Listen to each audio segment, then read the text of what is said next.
आप लोगों का स्वागत है प्रिसा आईएएस के यूट्यूब चैनल पे and offline and online class में। जैसा कि आप लोग मुझे सुन पा रहे होंगे और यहाँ पे आपने अगर पोस्टर देखा होगा तो इसमें लिखा हुआ है एनसीईआरटी फॉर यूपीएससी। तो काफ़ी समय से जो है डिमांड एस्पिरेंट्स की थी, सर एनसीईआरटी बैच। तो फाइनली मैं आपको अनाउंस कर रहा हूँ, now I am going to start NCERT batch. और एनसीईआरटी को किस अलग तरीके से पढ़ाया जाएगा वो आप महसूस करेंगे। ऐसा क्यों कह रहा हूँ? देखिए, हम साइंस बैकग्राउंड से स्टूडेंट थे और ह्यूमैनिटीज को जो है किस तरह से जो है मैंने मोल्ड किया अपने हिसाब से, अपने इंटरेस्ट के लिए, कि मैंने कैसे इसको चेंज किया, वो मैं मेरे पढ़ाने के स्टाइल से आपको समझ आ जाएगा। 10th के बाद मैंने ह्यूमैनिटीज पढ़ना शुरू किया जब मैंने यूपीएससी की तैयारी शुरू की या जब सिविल सर्विस की तैयारी शुरू की, और एक अलग ही तरीका मैंने डेवलप किया अपने लिए ताकि एक इंटरेस्ट डेवलप हो पाए। और एक साइंटिफिक वे कहना चाहूँगा मैं इसको, या फ्लो चार्ट मैकेनिज्म, किस तरह से फ्लो चार्ट से इसको पढ़ना, मेमोराइज करना, नोट्स बनाना, और प्रीलिम्स पर्सपेक्टिव से कितना इसका महत्व है, मेंस के लिए कितना महत्व है, उसको डेवलप करना, वो सब कुछ आपको मेरे इस लेक्चर के दौरान जो है आपको सीखने को मिलेगा। एनसीईआरटी पढ़ने का पूरा नजरिया ही चेंज हो जाएगा जब आप इस मेरे बैच को आप सुनेंगे और पढ़ेंगे।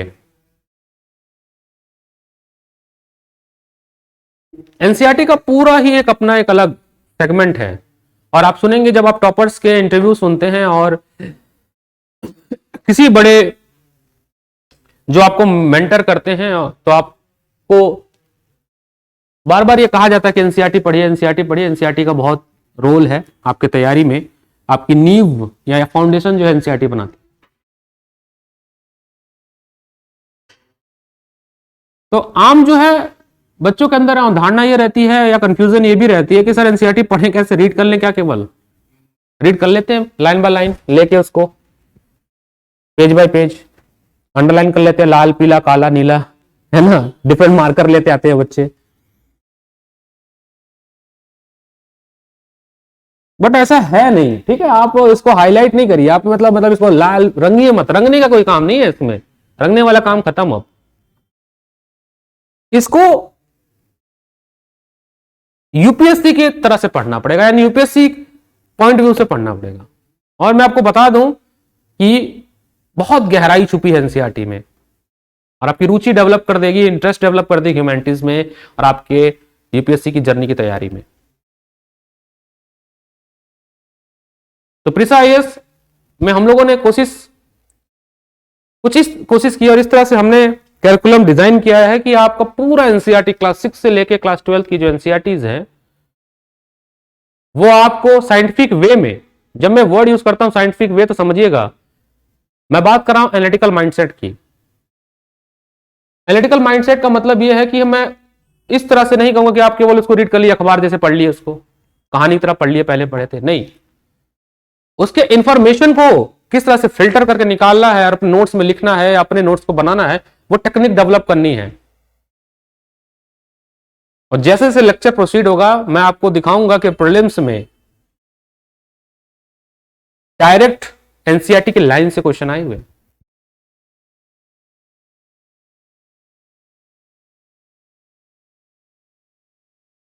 दूसरा जो एक अहम सवाल बच्चों में आता है कि एस्पिरेंट जो तैयारी शुरू करते हैं वो ये पूछते हैं, सर एनसीईआरटी कौन सी पढ़े, ओल्ड न्यू? मैं कहता हूं यार एक बार पढ़ना सब पढ़ लो।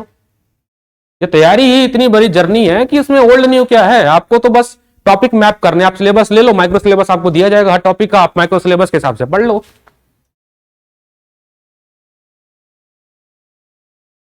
जैसे जैसे आज के लेक्चर में स्टार्ट करूंगा उसकी मैं आपको भूमिका बता दूं कि जैसे मान लीजिए अगर आपको हिस्ट्री पढ़ना है, हिस्ट्री, और हिस्ट्री को आप डिवाइड कर लीजिए 3 हिस्से में।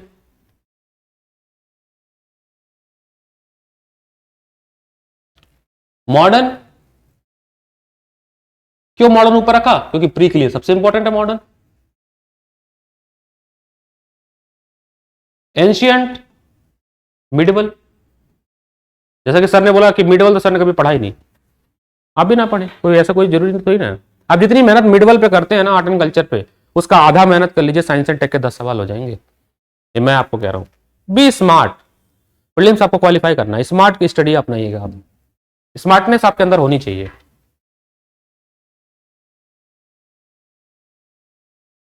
तो मॉडर्न हिस्ट्री पढ़िए आप, क्योंकि मॉडर्न हिस्ट्री इसमें भी 2 एरा है, गांधी जी के आने के पहले, गांधी जी के आने के बाद।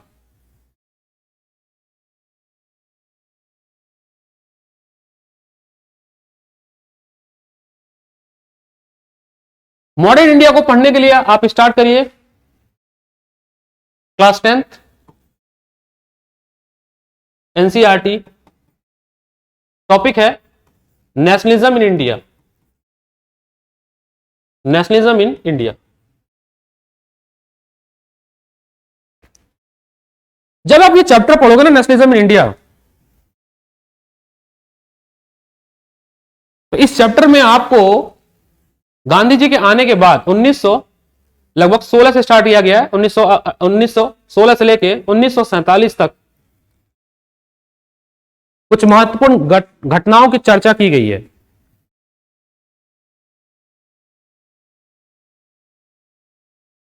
गांधी जी जब भारत में आए तो उन्होंने जो पहला आंदोलन किया, मैं उसको मिमोनिक बनाता हूं। गांधी जी जैसे भारत में आए उन्होंने खाया केक, मिमोनिक भी सिखाया जाएगा आपको। चंपारण, अहमदाबाद, खेड़ा। तो जो पहला सत्याग्रह आंदोलन गांधी जी द्वारा जो सफल किया गया भारत में, साउथ अफ्रीका से आने के बाद जो उनका सफल सत्याग्रह आंदोलन हुआ, वो ये 3 आंदोलन थे। ये छोटे छोटे इवेंट्स आपको गुज़बम, यानी कि आपको ना इंटरेस्ट डेवलप करेंगे, अच्छा ऐसे हुआ, ऐसा पहली बार एक कुछ किया गया। फिर आप देखेंगे कांग्रेस के सेशंस कैसे कैसे बढ़े, खिलाफत इशू क्या था,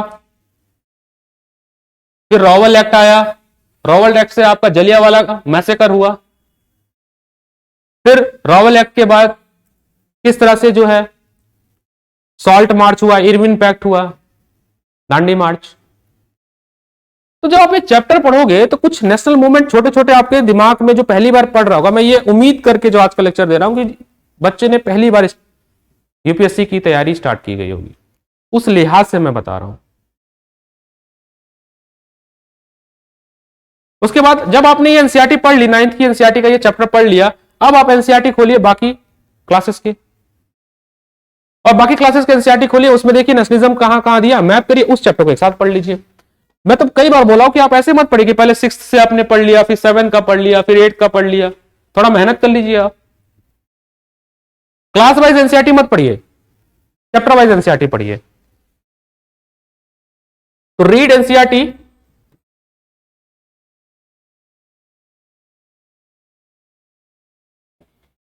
चैप्टर वाइज,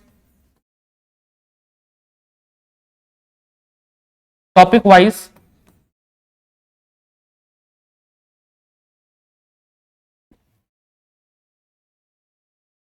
और इतना तो आपको फिल्ट्रेशन टेक्निक डेवलप हो जाएगा समय के साथ कि 6th में कोई चैप्टर दिया है तो उसका रिलेशन किस चैप्टर से होगा, 7th वाले में है या 8th क्लास में है। तो आप ऐसा ना करिए कि आप 6th का पहले पूरा पढ़ लीजिए, फिर 7th का पूरा पढ़ लीजिए, तो आप जब तक 8th पे आओगे आप 6th की भूल जाओगे। आप समझिए, जो सबसे बड़ी गलती यही होती है। हम क्या गलती करते हैं, देखिए मिस्टेक्स बताता हूं। ये मिस्टेक्स 99% एस्पिरेंट द्वारा किया जाता है। वो क्या करते हैं कि क्लास 6th की एनसीईआरटी पढ़ लेते हैं, फिर 7th की पढ़ेंगे, फिर 8th की, तो 6th का जो है वो 8th में आते आते भूल जाएगा। भाई आप ऐसे ना करो। आप ये देखो कि अगर आप 6th में अगर मिडवाइल पढ़ रहे हैं या एंशिएंट पढ़ रहे हैं, तो उसी का फर्दर देखिए किस क्लास में दिया हुआ है, 7th में दिया है या 8th में दिया है या 9th में दिया है, तब उसको रिलेट करके पढ़ेंगे तो आपका एक पूरा तैयार होगा। देखिए हिस्ट्री क्या है, टाइम पीरियड है, उसको उसकी उस टाइम पीरियड में जो घटना घटी उसकी सिस्टमेटिक स्टडी को हम कहते हैं ना इतिहास। इतिहास को पढ़ने के लिए आप ऐसा समझिए ना, कोई घटना कैसे कैसे घटी, उसका क्या क्या इंप्लीकेशंस हुए, उसको रिलेट करना सीख लीजिए आप। वो मेरा प्रयास रहेगा आपको रिलेट कराने का। तो आने वाले क्लासेस में I will cover class 6th to 12th NCERT, अब आपको यह भी होगा कि सर कौन सी एनसीईआरटी कवर करेंगे आप। देखिए, मैं ज्योग्राफी का भी पूरा एनसीईआरटी कवर करूंगा, हिस्ट्री की पूरी एनसीईआरटी कवर की जाएगी, पॉलिटी की पूरी एनसीईआरटी कवर की जाएगी, और कुछ इको के भी किए जाएंगे। ये एनसीईआरटी तो पूरी कवर की जाएगी, और साथ ही साथ आपकी बायो की भी एनसीईआरटी कवर, बायो कह रहा हूं मैं, जनरल साइंस की एनसीईआरटी भी कवर की जाएगी। तो एनसीईआरटी बैच में कुछ भी आपको छूटेगा नहीं, इसका हमने इसकी प्रतिज्ञा ली है, और ये हमारा प्रयास भी है कि कुछ भी आपका लेफ्ट आउट नहीं होगा। आपके पेपर के लिए जो भी इंपॉर्टेंट होगा, जो हम ऑलरेडी इतने अनुभव जो पढ़ाते हुए हो गए, और रिसर्च हमारे पास है, रिसर्च हमारे पास पूरी एक खाका तैयार है कि हमें क्या क्या कंटेंट डिलीवर करना है, आपका कुछ नहीं छूटेगा, इसकी तो हम आपसे प्रॉमिस कर सकते हैं।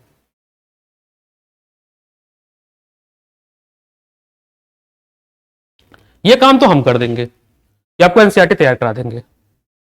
आपका कर्तव्य है कि आप पढ़ेंगे हमारे साथ और नोट्स बनाएंगे क्लास के साथ।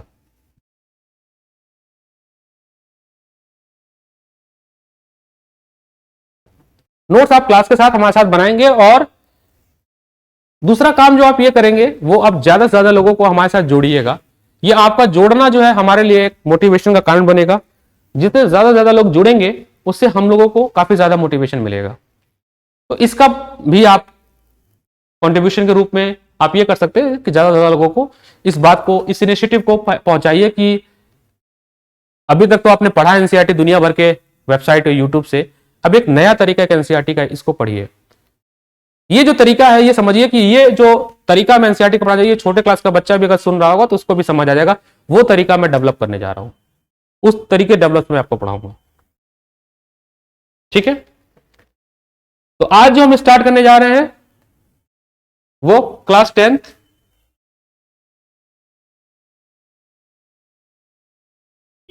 तो एनसीईआरटी सीरीज शुरू हो चुकी है। आप सभी को यह बात पहुंचा दीजिए कि एनसीईआरटी शुरू हो चुका है, एनसीईआरटी की शुरुआत हो चुकी है, आप सभी को बता दीजिए ये बात। तो क्लास 10th आप लोग मार्केट से जाके एनसीईआरटी खरीद लीजिए, बहुत सस्ती होती है। अगर डिजिटल डिवाइस है तो सॉफ्ट कॉपी डाउनलोड कर लीजिएगा। ये पतली पतली एनसीईआरटी आपको जो है प्रीलिम्स पार करा देगी। क्लास 10th की एनसीईआरटी हिस्ट्री, इतिहास, ये हम आपको स्टार्ट करने जा रहे हैं, ये हम आपको पढ़ाएंगे।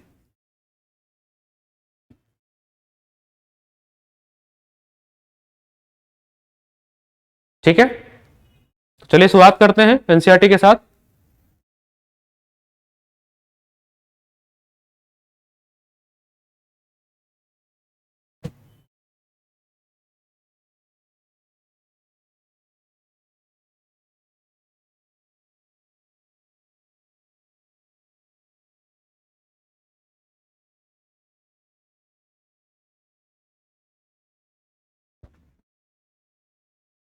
तो कुछ ऐसी दिखती है किताब, रेड कलर की बुक्स है, सोशल साइंस की है, टॉपिक का नाम है इंडियन कंटेम्प्रेरी वर्ल्ड। तो मैं यहीं पे डिकोड कर देता हूं, इंडियन कंटेम्प्रेरी वर्ल्ड इसलिए लिखा हुआ है कि इसमें हम लोग वर्ल्ड हिस्ट्री भी पढ़ेंगे, फ्रेंच रेवोल्यूशन, रशियन रेवोल्यूशन, क्रांति पढ़ेंगे हम लोग, और इंडियन रेवोल्यूशन भी, मतलब इंडियन नेशनलिज्म मूवमेंट भी पढ़ेंगे। इसमें एक टॉपिक है प्रिंट कल्चर, वो भी हम पढ़ेंगे कि प्रिंटिंग प्रेस का मतलब विस्तार कैसे हुआ, उसका भी हम इसमें अध्ययन करेंगे। देखा जाए तो इस किताब को 3 सेक्शन में डिवाइड किया गया है। पहला इवेंट एंड प्रोसेस, जिसमें घटनाएं दी गई हैं। फिर इकोनॉमिक एंड सोसाइटी में क्या चेंजेस हुए, उसके लिए आपको making of global world, age of industrialisation, आधुनिक, फिर वर्क लाइफ एंड लेजर, उसके बाद प्रिंट कल्चर, ये आपको बताया गया। तो ये जो आप देखेंगे कि ये जो चैप्टर है आपका नेशनलिज्म इन इंडिया और nationalist movement in Indo China, ये दोनों जो है इंडिया कंटेक्स्ट के यानी कि भारतीय इतिहास के रिलेटेड हम पढ़ेंगे।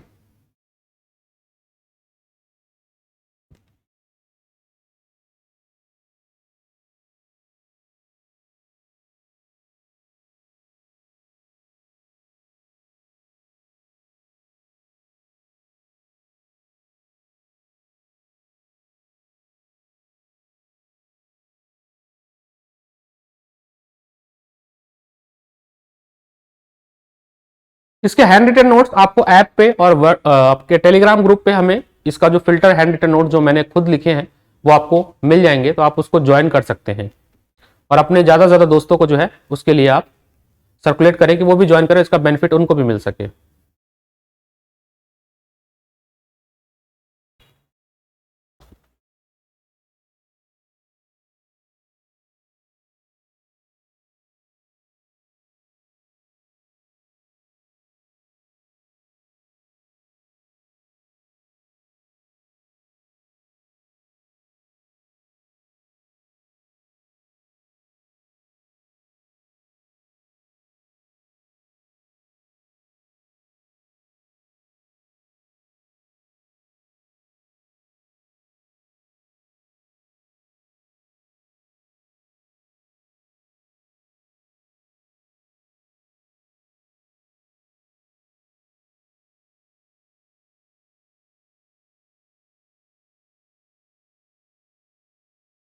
ये कुछ चैप्टर्स हैं, हम इस चैप्टर को अभी हम नहीं पढ़ा रहे हैं, इस वजह से हम चैप्टर नंबर 3 से स्टार्ट कर रहे हैं। ये पूरी बुक है, that's take little bit time but we have a little bit patience. Just give me 1 minute more, I will figure out chapter.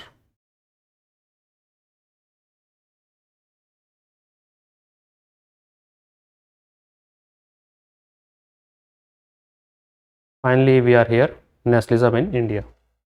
The beautiful chapter is here, nationalism in India. पहले तो word को decode करते हैं। इसमें एक शब्द है nationalism.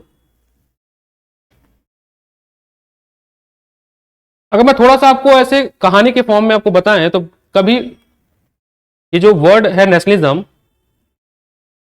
इसकी उत्पत्ति या कह सकते हैं ऐसा कॉन्सेप्ट पहली बार हुआ कहां पे?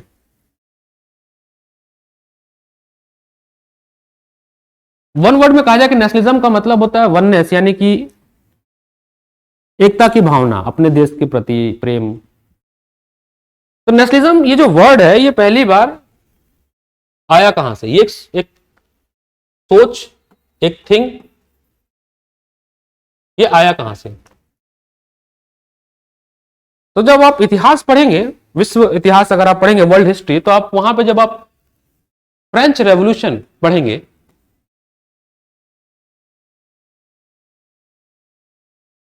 अगेन क्लास 9th में है, ये कोई बड़ी बात नहीं है, क्लास 9th में फ्रेंच रेवोल्यूशन, तो आप वहां पे ये देखेंगे कि वहां समाज वहां का कैसा डिस्ट्रीब्यूटेड था। वहां के समाज को पिरामिड स्ट्रक्चर में डिवाइड किया गया था। पहले था आपका फर्स्ट स्टेट, फिर आपका था सेकंड स्टेट, और फिर था आपका third state.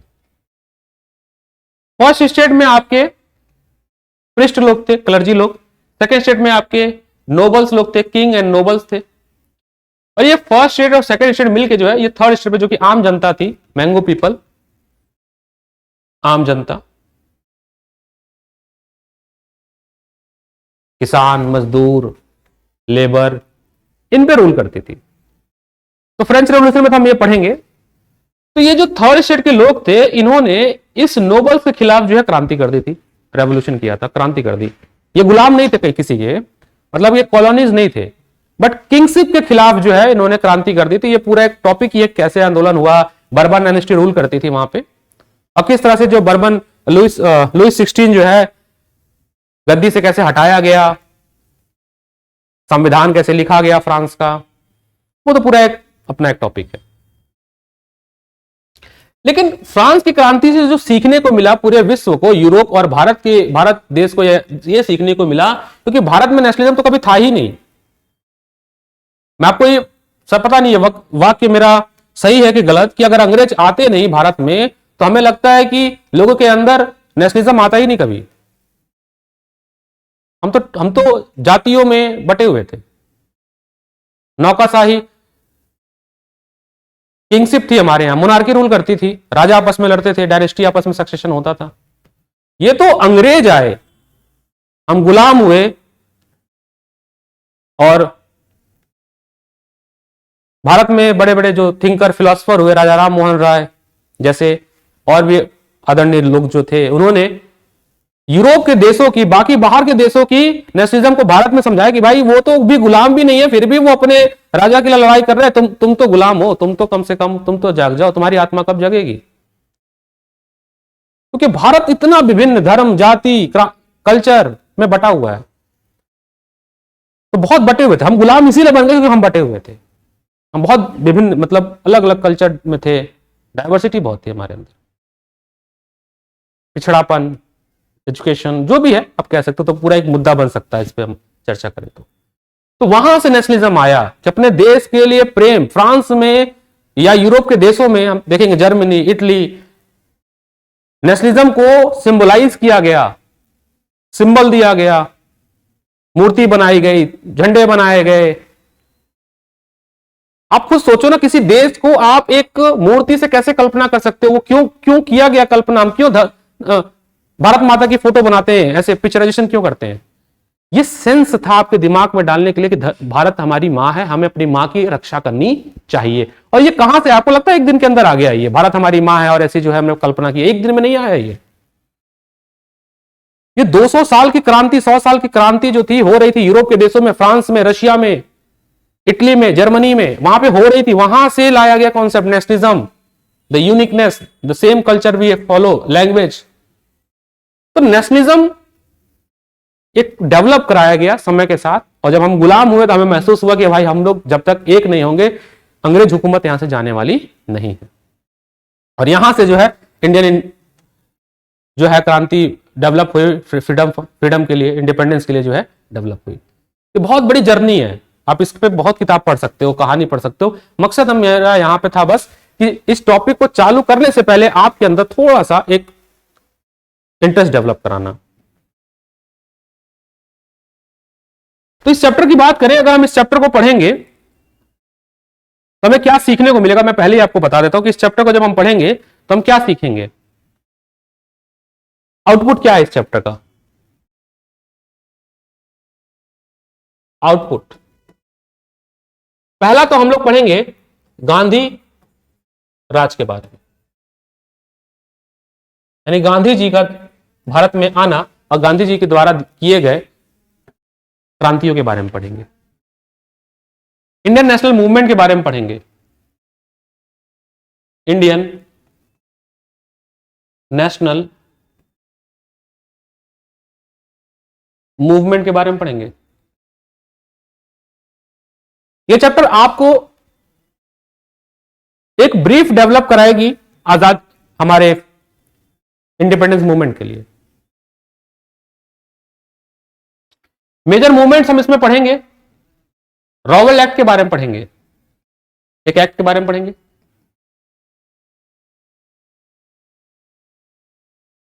General Dyer, रॉवेल act के बारे में, रॉवेल एक्ट आने की वजह से एक मार्शल लॉ लगा दिया गया था जिसमें कि हम गैदर नहीं हो सकते हैं, तो जनरल डायर ने उसी लॉ का हवाला देते हुए फायरिंग की थी जलियांवाला मैसेकर में, जनरल डायर ने। अभी मैं एक मूवी देख रहा था, सरदार उधम सिंह, आप भी देखिएगा, बहुत अच्छी मूवी है, आपको थोड़ा सा रिलेट होगा। कुछ अच्छी मूवीज बनी हुई हैं, आप समय निकाल के उन मूवीज को देखिए जिससे आपको लाभ मिले आपकी तैयारी में, जिससे आप सब्जेक्ट में डेवलप हो पाए। तो अब देखिएगा Sardar Udham Singh, I am not promoting Sardar Udham Singh, but it is a nice movie, आपको समझने को मिलेगा चीजें। रॉवेल एक्ट के बाद आप देखेंगे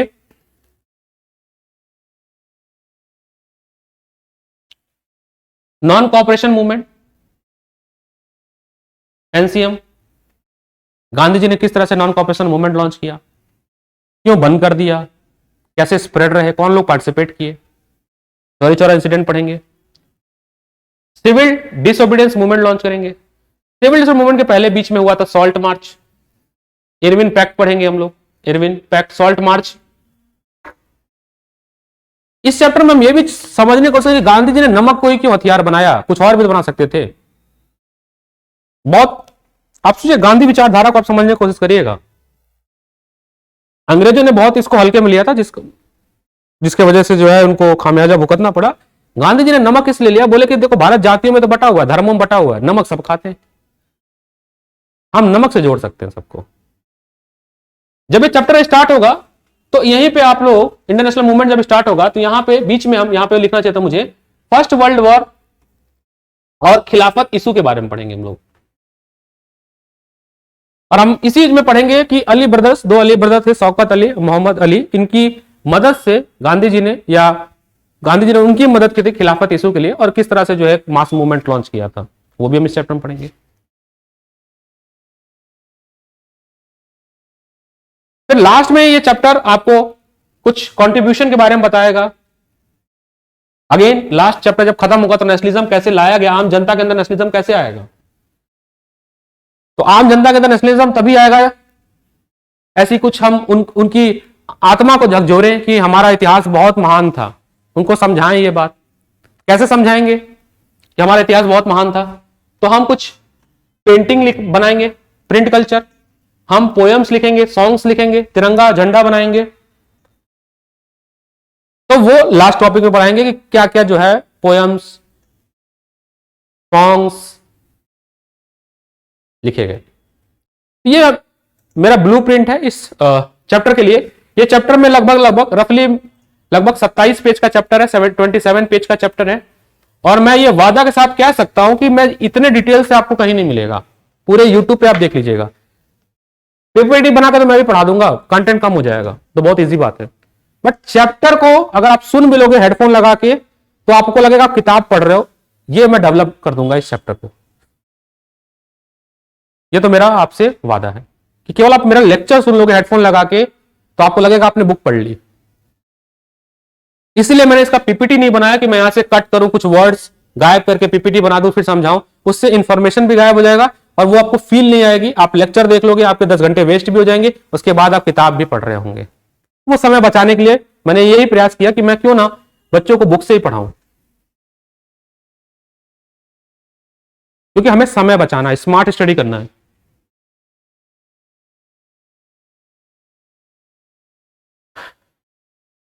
फर्स्ट टॉपिक है, हेडिंग आप लोग डाल लीजिएगा अपने नोटबुक में, जो भी लाइव बच्चे पढ़ रहे हैं, ऑफलाइन एंड ऑनलाइन दोनों के लिए कह रहे हैं, आप प्लीज हेडिंग जरूर डालिएगा, क्योंकि तभी आपका एक सिंक बनेगा कि आप पढ़ के आ रहे हैं।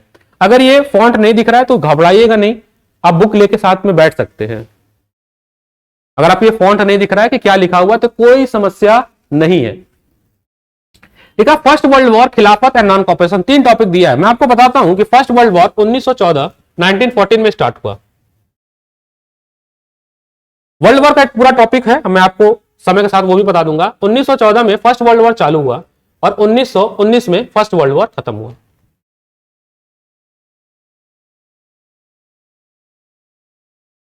अब फर्स्ट वर्ल्ड वॉर होने की वजह से, क्योंकि भारत ने जो है पार्टिसिपेट किया था ब्रिटिश इंडिया के थ्रू, क्योंकि भारत उस समय ब्रिटिश इंडिया था, इंडिया था नहीं, ब्रिटिश इंडिया था, ब्रिटिश इंडिया। तो इंडिया ने पार्टिसिपेट किया था ब्रिटिश इंडिया की तरफ से। और फर्स्ट वर्ल्ड वॉर का इंप्लीकेशन या इंपैक्ट भारत पे बहुत पड़ा, सोशली एंड इकोनॉमिकली दोनों, और पॉलिटिकली भी।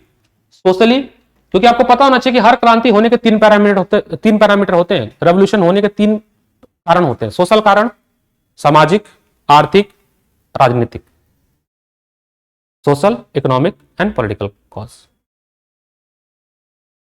Economical and political. Political cause की बात करें तो फर्स्ट वर्ल्ड वॉर ने जन्म दिया गांधी राज को। और गांधी जी का जो है एक कह सकते हैं इंडियन नेशनल कांग्रेस में या भारत के आजादी की में एंट्री होती है।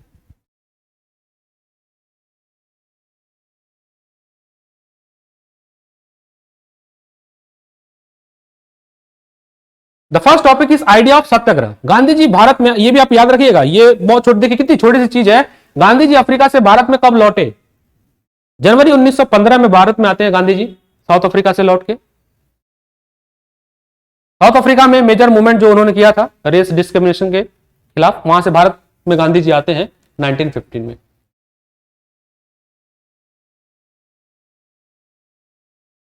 सत्याग्रह का पहली बार गांधी जी ने कहां पे परीक्षण किया, ये अगर आपको पता है, पहली बार सक्सेसफुली साउथ अफ्रीका में वो इंप्लीमेंट कर चुके थे। अब यहीं से आपको एक छोटा सा नोट अगर बोल दूं कि राइट अ नोट ऑन सत्याग्रह, सत्याग्रह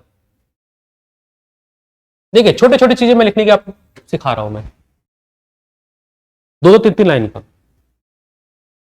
सत्य प्लस आग्रह। गांधी जी का मानना था कि जो ऑपरेसर है यानी कि जो ब्रिटिश इंडिया है, अगर हम उनके आला कमान को यह बात बताने की कोशिश करें कि किस तरह से अन्य डिस्क्रिमिनेशन या जो प्रॉब्लम क्रिएट हो रही है आम जनता को, या कहते हैं उनके कंसाइजेस को हम जगाने की कोशिश करें, तो वो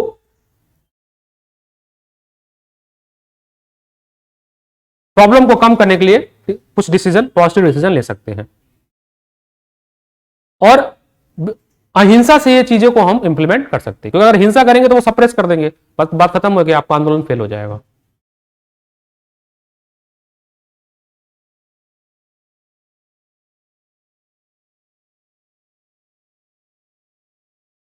अगर आप देखें यहां पे लिखा हुआ है idea of Satyagraha, the idea of Satyagraha emphasize the power of truth and need for search of truth. इस वर्ड को देखिए, सत्याग्रह का जो आइडिया है वो ये है कि ट्रुथ को जानना, सर्च करना,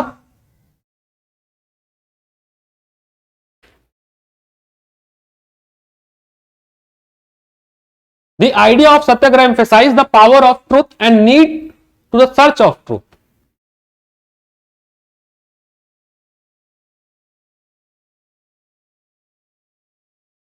और इस अपने फ्रीडम या स्ट्रगल को करने के लिए हमें किसी फिजिकल फोर्स की जरूरत नहीं है, बस हमें जो ऑपरेसिव है यानी जो हमें ऑपरेसर जो है, मतलब जो परेशान करके ब्रिटिश इंडिया की बात करें, उनके बस कॉन्साइजनेस को अगर हम जगा दें, कॉन्साइजनेस का मतलब होता है उनके अंदर उनको समझा दे कि आप जो कर रहे हैं वो गलत कर रहे हैं, ये करना आपके लिए सही नहीं है, ये आम मानवता के लिए जो ये आप कदम उठा रहे हैं ठीक नहीं है। अगर आप ऐसा समझा पाते हैं, उनको सच्चाई बता पाते हैं, तो आपको वायलेंस करने की जरूरत नहीं है, आपकी जीत हो सकती है। अल्टीमेटली ट्रम्प आपकी जीत हो सकती है बिना किसी वायलेंस के। केवल आप अंग्रेजों को या जो भी आपके साथ जो आपके साथ गलत कर रहे हैं, जो आपकी ऑपरेशन का मतलब होता है जो आपको परेशान कर रहे हैं, उसको ये समझा दो कि जो कर रहे हो, आपका जो इंसिडेंट है, आपको जो कर रहे हैं वो गलत कर रहे हैं, तो वो हो सकता है उनका कह सकते दिमाग खुल जाए, मैं वर्ड यूज नहीं, दिमाग खुल जाए, तो वो काम करना बंद कर देंगे। गलती एहसास करा दो, मतलब ऐसा सत्याग्रह का मोटो था, बिना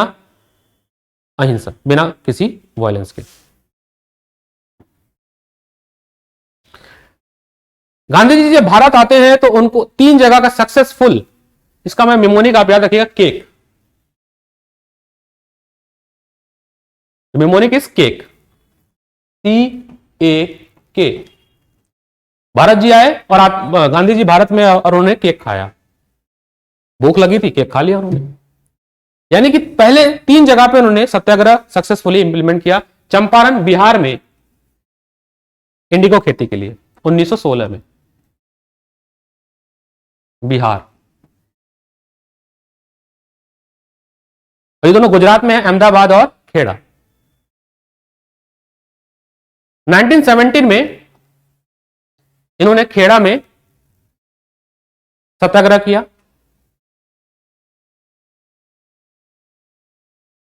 रेवेन्यू हाई रेंट रेवेन्यू के लिए, और अहमदाबाद में इन्होंने मिल वर्कर के लिए किया।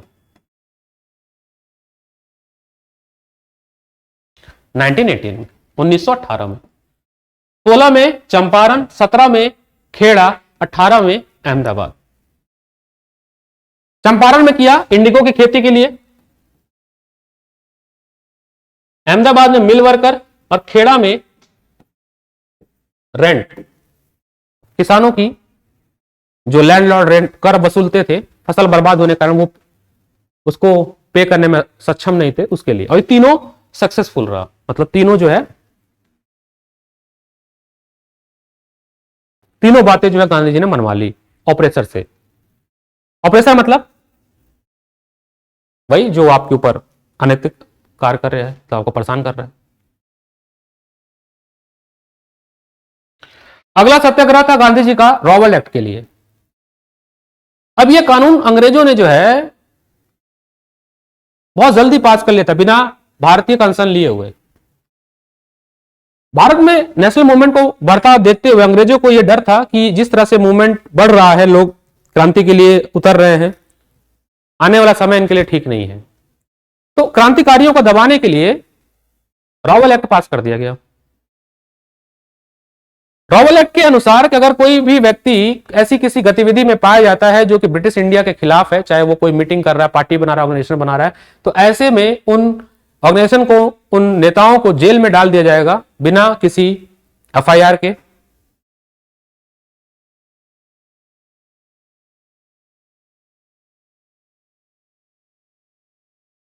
दो साल के लिए विदाउट ट्रायल, कोई सुनवाई नहीं होगी, आपको 2 साल के लिए जेल में डाल दिया जाएगा। क्यों? क्योंकि ये पाया गया कि आप जो है ब्रिटिश इंडिया के लिए खतरा है, कुछ ऐसा गतिविधि कर रहे हैं, मतलब आप आंदोलन नहीं कर सकते हैं। इस रॉवेल एक्ट के खिलाफ, ये एक्ट याद रखिए 1919 में पास किया गया था। इस रॉवेल एक्ट के खिलाफ जो है गांधी जी ने नॉन वायलेंसली जो है हड़ताल लॉन्च कर दी 6 अप्रैल 1919। और ये यही हड़ताल और यही एक्ट की वजह से मैसेकर होता है आगे चल के, जलियांवाला। इस एक्ट के अंतर्गत एक कानून लगाया गया था, मार्शल लॉ, जैसे भी कोरोना में लगाया गया था आर्टिकल कि आप 4 लोग 3 लोग इकट्ठा नहीं घूम सकते, ऐसा ही। तो मार्शल लॉ के अनुसार आप लोग ग्रुपबाजी, मतलब गुटबाजी नहीं कर सकते, कहीं खड़े होकर मीटिंग नहीं कर सकते हो, आप इकट्ठा नहीं हो सकते, 10 लोग 20 लोग, ऐसा कोई संगठन, ऑर्गेनाइजेशन, हड़ताल नहीं कर सकते हो। तो मार्शल लॉ लगा हुआ था, बट आम जनता को बात पता नहीं थी। 10 अप्रैल को ये लिखा हुआ पुलिस अमृतसर में फायर करती है क्योंकि मार्शल लॉ लगा हुआ था, और 13 अप्रैल को जलियांवाला मैसेकर इंसिडेंट होता है। 13 अप्रैल को वही कहानी है, बैसाखी का फेस्टिवल था, कुछ लोग मीटिंग के लिए भी थे, कुछ फेस्टिवल मनाने के लिए गए थे। Martial law general Dyer enter करता है। मार्शल लॉ क्योंकि जस्टिफिकेशन में कहता है कि मार्शल लॉ लगा था, तो लोगों ने कानून का उल्लंघन किया। और ये भारतीय क्रांतिकारियों को सबक सिखाने के लिए मैंने ऐसा इंसिडेंट यहां पे लिखा हुआ है, प्रोड्यूस अ मोरल इफेक्ट। ये वर्ड देखिए, हाईलाइट देखिए, कितना कितना गहन वर्ड है, अगर आप समझने की कोशिश भी करेंगे तो। एनसीईआरटी कितनी गहराई से सवालों को लिखता है, और ये कीवर्ड अगर आप उठा पाते हैं अपने आंसर में तो क्या ही बात हो जाएगी, आपका सिलेक्शन तो कोई नहीं रोक पाएगा। प्रोड्यूस अ मोरल इफेक्ट, और इस तरह से कीवर्ड को छांटना कोई आपको सिखा भी नहीं पाएगा। इस तरह से एनसीईआरटी को कोई नहीं आपको पढ़ा पाएगा कि आप एनसीईआरटी से पिक करिए वर्ड्स को। तो moral effect, produce a moral effect, इसका हवाला दिया किसने? Produce a moral effect, General Dyer ने। Produce a moral effect.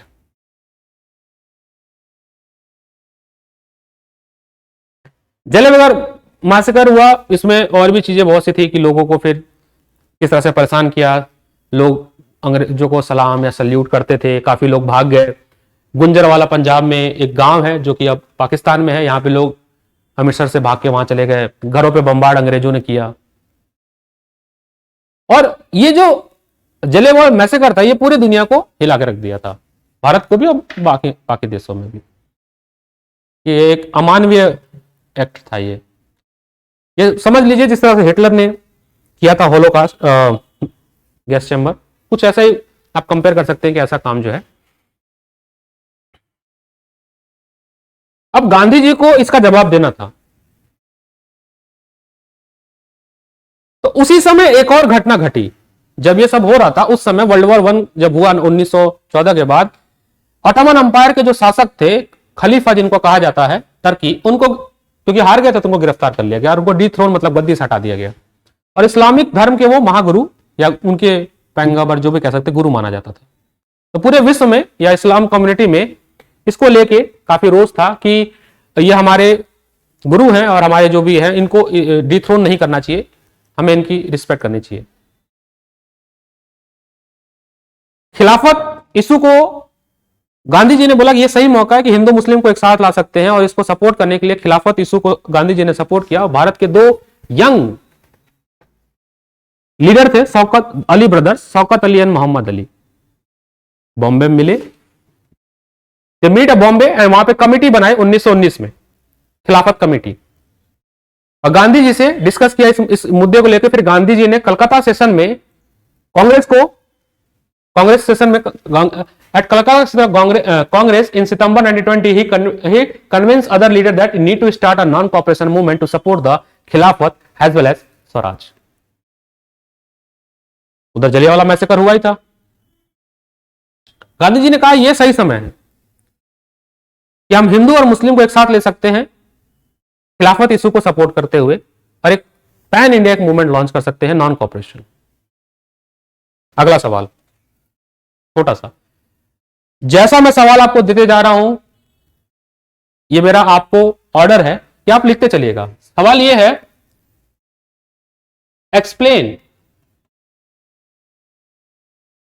Explain non corporation.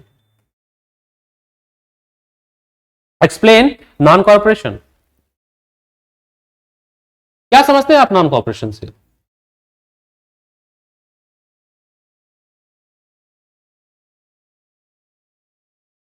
Non corporation का मतलब क्या है कि आपसे कोई कुछ कह रहा है करने को, आप उसको सपोर्ट नहीं करो, नहीं करेंगे, हम कल से स्कूल नहीं आएंगे, पढ़ेंगे नहीं, हम कल से तैयारी नहीं करेंगे। तो अंग्रेज, गांधी जी का मानना था, गांधी जी की फेमस बुक थी हिंद स्वराज। उस बुक में गांधी जी ने लिखा था कि जो भारत में ब्रिटिशर सरवाइव कर पा रहे हैं वो इसलिए कर रहे हैं क्योंकि भारतीय उनके लिए काम कर रहे हैं, भारतीय उनके लिए काम कर रहे हैं, उनके दफ्तरों में, उनके घरों में। मान लीजिए अंग्रेजों ने रेलवे बना दिया, अब भारतीय ना चलाए तो रेल चलेगी? नहीं चलेगी। स्कूल खोल दिया उन्होंने, भारतीय बच्चे ना पढ़े तो स्कूल चलेगा? नहीं चलेगा। तो गांधी जी का मानना था कि अगर हम अपना कॉपरेशन, सहयोग इनसे छीन लें, उनके लिए काम ना करें, तो अंग्रेज जो है वो ऐसे ही कमजोर पड़ जाएंगे और वो मजबूर हो जाएंगे देश को छोड़ने के लिए, क्योंकि उनकी इकोनॉमी खत्म हो जाएगी, वो काम नहीं कर पाएंगे। चंद मुट्ठी अंग्रेज पूरे भारत को रूल कर रहे थे। तो चलिए, कंप्यूटर महोदय का भी डिसीजन सिग्नल आ चुका है।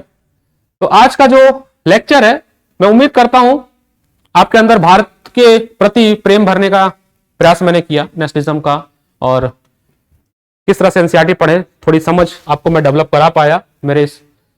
तो अब आप ये पढ़िएगा और आप ऐसे एमसीक्यूज फिल्टर आउट करिएगा। जो मैंने कहा हिंद स्वराज, जो कि 1909 में गांधी जी ने लिखा था, इस किताब में उन्होंने मेंशन किया था जो भी बातें, तो एमसीक्यू के लिए 1 वर्ड्स के लिए आपको याद रहना चाहिए।